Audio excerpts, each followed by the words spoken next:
உறவுகள் அனைவருக்கும் வணக்கம். நேத்திக்கு நன்றி அறிவிப்பு கூட்டத்தில் ஆளுநர் வரைக்கும் நன்றி தெரிவிக்கிற அந்த தீர்மானத்தில், அந்த கூட்டத்தில், சட்டசபை கூட்டத்தில் விஜய் ஒரு குட்டி கதை சொல்லியிருக்காரு. அந்த கதையை நீங்களும் கேட்டுருப்பீங்க, எல்லாம் ஃபேமஸ் ஆயிடுச்சு. இன்னொரு தடவை கேளுங்க. ரொம்ப ஜாஸ்தியா இருக்குன்னு சொல்லிட்டு கண்ணுக்கு மேல கை வச்சுக்கிட்டு இப்படி சுத்தி முத்தி தேடிக்கிட்டு இருந்தாராம்.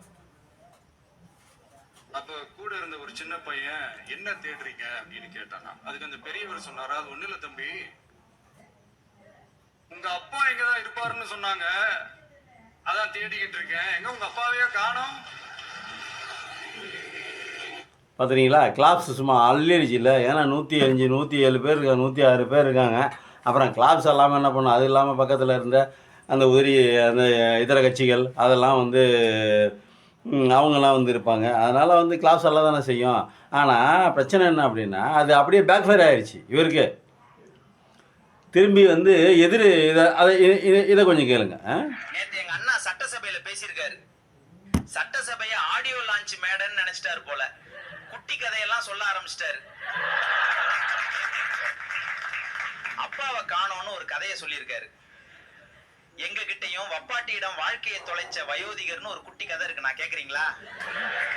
நீங்க சொன்ன கதையாச்சும் ஃபேமிலி சப்ஜெக்ட், யூ சர்டிபிகேட். இந்த கதை ஏ சர்டிபிகேட், உள்ளதான் ரிலீஸ் பண்ணணும். ஓகேயா? கேட்டிங்களா? எப்படி திரும்பி இருக்கு பாருங்கள். இது மட்டும் இல்லை, ஏகப்பட்ட, அதாவது இப்போ பேசுகிறதெல்லாம், விஜய்க்கு ஆப்போசிட்டாக பேசுகிறதெல்லாம் கிட்டத்தட்ட 90% பேர் பெண்கள் தான். 90% பேர் பெண்கள் தான். அதாவது எப்படி எடுத்துக்கிறது அப்படின்னா, ஒரு முதல்வர், முன்னாள் முதல்வர் மு க ஸ்டாலின் அவர்களை தோக்கடிச்சிட்டாராம். அவர் என்ன சொல்கிறாரு அப்படின்னா, அவர் இன்னொன்று சொல்லியிருக்காரு, பேசுனா என்னத்தை பேசுகிறது. ஆதவர்ஜினாவும் இதை பதிவு பண்ணியிருக்காரு சட்டசபையில், முதல்வரும் இதை பதிவு பண்ணியிருக்காரு, விஜயும் பதிவு பண்ணியிருக்காரு சட்டசபையில். என்னன்னு பேசுனா என்னத்தை பேசுகிறது. 5 நிமிஷம் பேசுனது பார்த்தீங்களா என்ன ஆச்சுன்னா முதல்வர் தோத்துட்டாராம். அவங்க என்ன சொல்ல வராங்க, 5 நிமிஷம் பேசுனதுக்கு முதல்வர் தோத்துட்டாரு. நான் 1/2 மணி நேரம்லாம் பேசுனா எதுக்கு பேசுங்கிறீங்க. நான் பேசுனா என்ன ஆகும் தெரியுமா, நான் பேசுனா ஃபயர் பற்றிக்கும் இல்லை, அந்த மாதிரியான ஒரு துணிக்கு வர்றாரு. அதே தான் ஆதவர்ஜினாவும் சொல்கிறாரு. முதல்வர் மு க ஸ்டாலின் தோத்தது தமிழ்நாட்டுக்கே ஒரு பெரிய அசிங்கம், இழுக்கு, சந்தேகம் இருக்குது. அதில்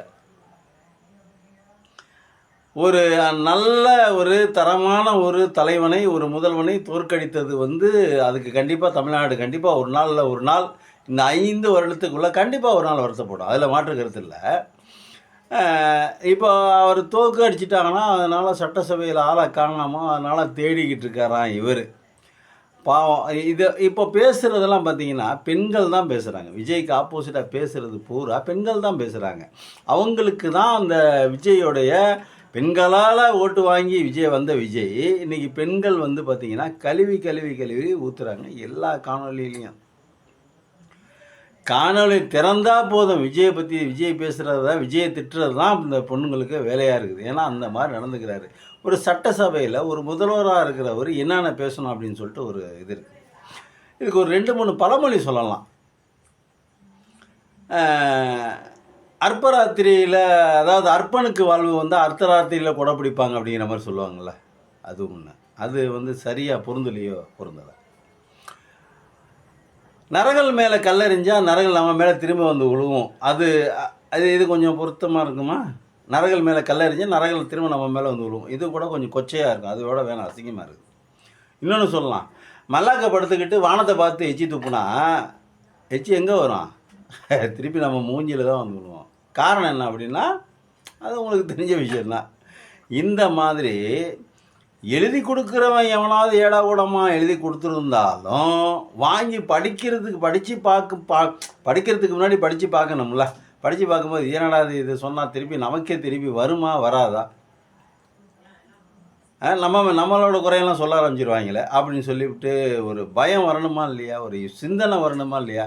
சிந்தனையே இல்லையா, சுத்தம் மழுங்கி போயிடுச்சா, சிந்தனையே இல்லையா, ஒரு சுத்தமாக ஒன்று கூட வேலை செய்யலையாவா.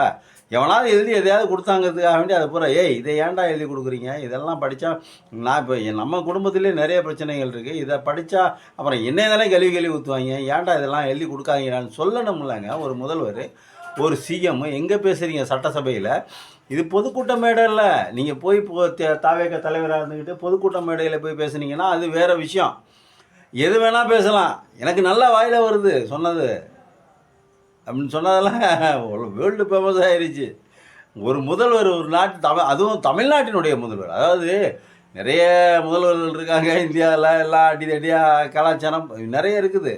ஆனால் தமிழ்நாட்டினுடைய முதல்வர்கள் வந்து மாண்பை, சட்டசபை மாண்பை காப்பாற்றியிருக்காங்க, பொதுக்கூட்ட மாண்பை காப்பாற்றியிருக்காங்க. இதெல்லாம் வந்து நீங்கள் வந்து எனக்கு நல்லா வாயில் வருது வேணான்னு பார்க்குறேன் அப்படின்னு இதெல்லாம் வந்து முதல்வர் ஆனதுக்கப்புறம் பேசுனது இதெல்லாம் வந்து அப்போ நீங்கள் வந்து வெளியில் பேசுகிறதுங்கிறது வேறு, சட்டசபைக்குள்ளே ஒரு சிஎம் பேசுகிறதுங்கிறது குறிப்பு, அந்த குறிப்புகள் ஆவணப்படுத்தப்படும்.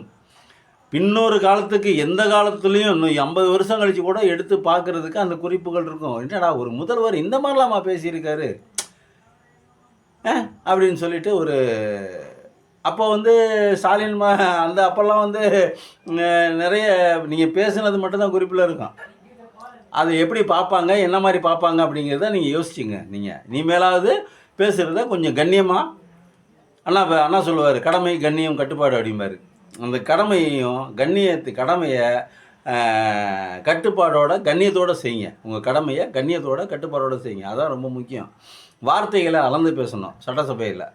ஒரு ஒரு ஒரு ஒரு தடவை ஒரு விஷயத்த சொல்லிட்டோம்னா அந்த விஷயத்தை செஞ்சாகணும்.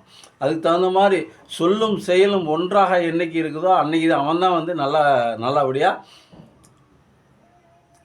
வந்து அவன் நினச்ச இடத்த ரீச் பண்ணுவான். அந்த மாதிரியான ஒரு பழக்கத்தை வச்சுக்கோங்க. இது எல்லாருமே இது பண்ணுறாங்க.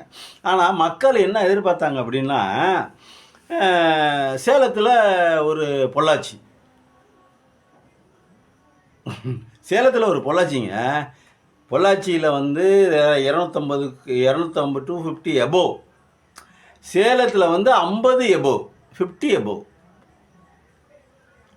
புரியுதுங்களா? அதெல்லாம் வந்து ஆவணப்படங்கள், அதெல்லாம் ஆவணப்படங்கள் எடுத்திருக்காங்க. காமப்படங்கள் எடுத்து வச்சுக்கிட்டு மிரட்டுறது இதெல்லாம் இதை பற்றி பேசுவாருன்னு நினச்சோம். நான் ஆணையிட்டால் அது நடந்து விட்டால் அப்படின்னு வீராவேசமாக வெளியில் பேசுகிறாரு சிஎம். வெளியில் பேசினார். இப்போ சட்டசபையில் பேசவே மாட்டேங்கிறாரு. பேசுனதுக்கு எல்லாத்துக்கும் கை தட்டுறாங்க. ஒரு உரை ஆற்றியிருக்காரு. அவரோட சொந்த புராணம், நாங்கள் சினிமாவில் அப்படி இருந்தோம், இப்படி வச்சோம், அங்கே அதை ஆரம்பித்தோம், இங்கே இதை ஆரம்பித்தோம், மக்களோட நின்னோம், போனோம், வந்தோம். நம்ம என்னமோ ஷூட்டிங் ஸ்பாட்லேருந்து நேராக சிஎம் சீட்டை வந்து உட்காந்த மாதிரி எல்லோரும் பேசுகிறாங்க. இல்லை, நாங்கள் 30 வருடமாக மக்களோட மக்களாக கலந்துருக்கிறோம், செய்கிறோம், பிடிக்கிறோம். அதுக்கப்புறம் இலங்கை தமிழர் போராட்டத்தில் கலந்துக்கிட்டோம். அதுக்கப்புறம் பார்த்திங்கன்னா நம்ம படித்த முதல் மார்க் எடுத்த மாணவர்களுக்கு மாணவிகளுக்கு நாங்கள் பரிசு கொடுத்தோம். மக்கள் இயக்கமாக மாற்றப்பட்டோம்.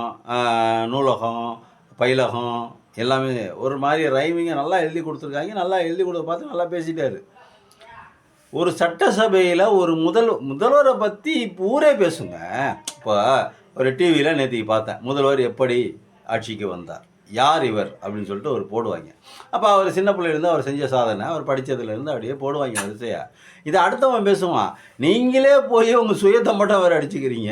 நாங்கள் இப்படிலாம் இருந்தோம், அப்படியெல்லாம் இருந்த மாதிரி தெரியல. ஆனால் அதுக்கு நெட்டிசன்கள் என்ன பண்ணுறாங்க, இன்னொரு காணொலி எடுத்து போட்டு நாங்கள் வந்து அவர்கிட்ட போய் ஆட்டோகிராஃப் வாங்க போனோம், கையெழுத்து வாங்க போனோம், அதில் வந்து எனக்கு இன்ட்ரெஸ்ட் இல்லைன்னு சொல்லிட்டார் விஜய் அப்படின்னு சொல்லிட்டு நிறையா, அதாவது உங்களுடைய உண்மை முகத்தை தோல் உரிக்கிறாங்க. ஒன்று நல்லா தெரிஞ்சுக்கணும், நீங்கள் பேசுகிறது எல்லாமே எப்பயுமே எடுபட்டுரும், நீங்கள் பேசுகிறது எல்லாமே எல்லா நாளையும் ஜெயிச்சிடும் அப்படின்லாம் இல்லை. ஏதோ ஜெயிச்சிருச்சு, முடிஞ்சு போச்சு, வேலை ஆயிடுச்சு. ஆனால் உங்களோட வாய்ஜாலங்களை வந்து இன்னும் மேற்கொண்டு காமிச்சிக்கிட்டே இருந்தீங்கன்னா, வெறுமனே வாய்ஜாலத்தை மட்டும் காமிச்சு பிரயோஜனம்னா செயல் இல்லை. சிங்கப்பெண் திட்டம் அப்படியே இருக்குது. ஆனால் சிங்கப்பெண்ணுக்கே பிரச்சனை பண்ணியிருக்காங்க, அதை பற்றி பேசலை. சேலத்தில் ஒரு பொள்ளாச்சி சம்பவம் மாதிரி சேலத்தில் ஒரு பொள்ளாச்சி சம்பவம், அந்த சம்பவத்தை பற்றி பேசுனாங்க இல்லை. அதுக்கப்புறம் வந்து இந்த சரவணன் சொல்லிட்டு ஒருத்தர், அவர் வந்து பாவம், அவர் ஏகப்பட்ட பிரச்சனை பண்ணியிருக்காரு. அவர் எம்எல்ஏவாக இருப்பார் போல் இருக்கு. அவரை பற்றின எந்த விஷயமும் இல்லை. அதை பற்றி பேசவே மாட்டாங்கிறீங்க. ஒரு பொண்ணுக்கு 2 பொண்ணு கூட்டு போய் அதை வந்து கெடுத்து அதை வந்து குட்டி செவராக்கி அதுக்கப்புறம் அந்த பொண்ணுங்க இல்லைன்னு மறுத்து அப்புறம் திருப்பி ஆமான்னு மறுத்து இங்கிட்டு பேசி அங்கிட்டு பேசி அந்த பொண்ணுங்களை மிரட்டி உருட்டி இது வந்து சரியான ஆக்ஷன் எடுத்தீங்களா? இல்லை, அதுவும் எடுக்கலை. ஈபி வெள்ளை அறிக்கை விட்றீங்க. பீஸ் கேரியரை திருடிட்டு போயிட்டான் அப்படின்னீங்க. யார் திருடிட்டு போயிட்டாங்க? திமுககாரங்க திருடிட்டு போயிட்டாங்க.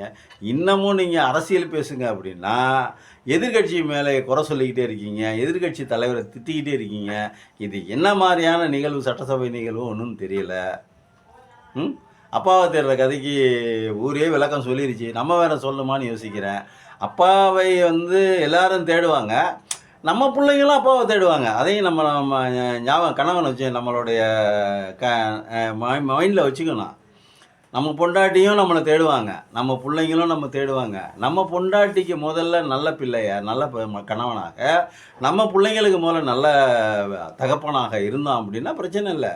சட்டசபையில் அப்பா இருக்கணும்னு ஒன்றும் அவசியம் இல்லை. வெற்றி தோல்விங்கிறது சகஜம். அது திமுகவுக்கு அது தண்ணிப்பட்ட பாடு, பழகின விஷயம். அது அவங்க வந்து வெற்றி பெற்று ஆட்சிக்கு வரும்போதெல்லாம் நல்ல காரியங்களாக செஞ்சு தமிழ்நாட்டை உயர்த்துகிற வழியை பார்த்தாங்க, உயர்த்தி கொண்டாந்து வச்சுருக்காங்க. உயர்ந்த மாநிலமாக நிற்கிது இன்றைக்கி. ஆனால் அது நடுநடுவில் வந்து இந்த அல்லு சில்லுங்க வந்து என்ன பண்ணுது அப்படின்னாக்கா, நானும் சிஎம் தான் அப்படின்னு சொல்லிட்டு பதவி ஏற்றுக்கிட்டு அங்கே அவங்க செஞ்சதை பூரா நம்ம செஞ்சதாக ஸ்டிக்கர் ஒட்டிக்கிட்டு, அவங்க செஞ்சதை பூரா நாங்கள் செஞ்சதாக மாற்றிக்கிட்டு, அவங்க செஞ்ச சாதனையெல்லாம் நான் எங்கள் சாதனைன்னு சொல்லிக்கிட்டு இந்த மாதிரியான வந்து வேலையை பார்க்குறதும் தமிழ்நாட்டுக்கு ஒன்று புதுசு இல்லை. அப்போயிலேருந்து அந்த காலத்துலேருந்து எம்ஜிஆர்லேருந்து ஜெயலலிதாலேருந்து எடப்பாடியிலேருந்து இந்த அப்போ நீங்கள்லேருந்து எல்லாருமே அப்படி தான். அப்படி இருக்கிற காலகட்டத்தில் வந்து நீங்கள் வந்து அப்பா கதையெல்லாம் பேசாதீங்க இனிமேல். உங்களுக்கே அசிங்கமாக இல்லையா? பார்க்குறவங்கெல்லாம் காரி துப்புறாங்க. உங்களுக்கே அது பேக் ஃபயர் ஆயிடுச்சு.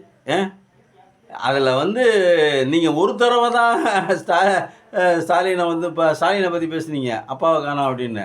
ஆனால் ஊர் 1000 தடவை பேசுது. காணொலியை திறந்தா இதான் பேசுது. இது நமக்கு தேவையா மிஸ்டர் சிஎம் சார்? இது நமக்கு தேவையா? சிஎம்க்கு ஒரு மாண்பு இருக்குது, ஒரு மரியாதை இருக்குது, ஒரு பக்குவம் இருக்குது. உங்களுக்கு அந்த பக்குவம் இல்லைன்னா கூட முன்னாடி முதல்வர்கள் பேரறிஞர் காலத்திலேருந்து பேரறிஞர் கலைஞர், அண்ணன் எம்ஜிஆர், ஜெயலலிதா, எடப்பாடி, கடைசியாக முத்துவேல் கருணாநிதி ஸ்டாலின் இவர்கள் சட்டசபையில் எப்படி பேசுனாங்க, எப்படி பழகினாங்க? ஒன்றும் இல்லைங்க. போன தடவை நீங்கள் போன 5 காலத்தில் நீங்கள் சட்டசபையில் முக ஸ்டாலின் பேசுனதை நீங்கள் பார்த்துருக்கணும். அப்படியே 4 வார்த்தை பேசினாலும் நறுக்குன்னு பேசுவார். அந்த மாதிரி அதெல்லாம் பார்த்து பழகிங்க என்ன மாதிரி பேசணும். ஏன்னா நீங்கள் வந்து முதல்வர், அங்கேயே நீங்கள் மைனஸ் ஆயிடுறீங்க. ஏன்னா இந்திய நாட்டினுடைய ஜனாதிபதி யார்? முதல் குடிமகன் யார்? முதல் குடிமகள் இருக்காங்க. முதல் குடிமகன் இருந்தார். அவங்களுக்கு அவங்களுடைய சம்சாரம் வந்து முதல் குடிமகள். அதே மாதிரி தமிழ்நாட்டினுடைய முதல்வர், நீங்கள் முதல்வர். அப்போ முதல் குடிமகள்னு ஒருத்தவங்க இருப்பாங்க, அதுதான் உங்கள் மனைவி. இதெல்லாம் வந்து கதையாக வரும், நிறைய பேசுகிற மாதிரி வந்துடும். அப்புறம் ரொம்ப மேற்கொண்டு இதுவே எனக்கே தாங்க முடியல. எனக்கே காதில் ரத்தம் வர மாதிரி இருக்குது காணொலிகளை பார்த்தா. அப்படியே கழுவி ஊற்றுறாங்க. அதனால் நீங்கள் என்ன வழியை எடுக்கிறீங்களோ அந்த வழியை தான் உங்களுடைய ரசிகர்கள் பின்பற்றுவாங்க, அந்த வழியை தான் உங்களுடைய தொண்டர்கள் பின்பற்றுவாங்க. நீங்கள் தவறான வழியை பின்பற்றிட்டு இருக்கீங்க. எலெக்ஷனுக்கு முன்னாடியிலேருந்து ஒரு குறிப்பிட்ட ஒரு இது மேலே வன்மத்தை கற்கிறது, கழுவி அவங்கள ஊற்றுறது, அவர்கள் மேலே இல்லாத பொல்லாத குற்றச்சாட்டுகளை விடுறது, சோசியல் மீடியா மூலமாக அவர்கள் மேலே தேவையில்லாமல் அபாண்டங்களை பேசி அதுக்கு தகுந்த மாதிரி நீங்கள் வந்து அவர்கள் மேலே அவதூறு பரப்புறது, இதெல்லாம் வந்து சிஎம் ஆனதுக்கப்புறம் செய்யணுமான்னு கொஞ்சம் யோசிச்சு பாருங்கள். இந்த இந்த செயல்கள் பூரா எதுக்கு செஞ்சோம்? சிஎம் ஆகிறதுக்கு தான் செஞ்சோம். சிஎம் ஆகிட்டீங்க, அப்புறம் திருப்பியும் சட்டசபையும் வந்து அந்த மாதிரி வேலைகளை செஞ்சாக்கா, ஆகாத போகாத வேலைகளை செஞ்சாக்கா அது நல்லாவா இருக்குது? சிஎம் சார் பார்த்து கவனிக்குங்க. நன்றி, வணக்கம்.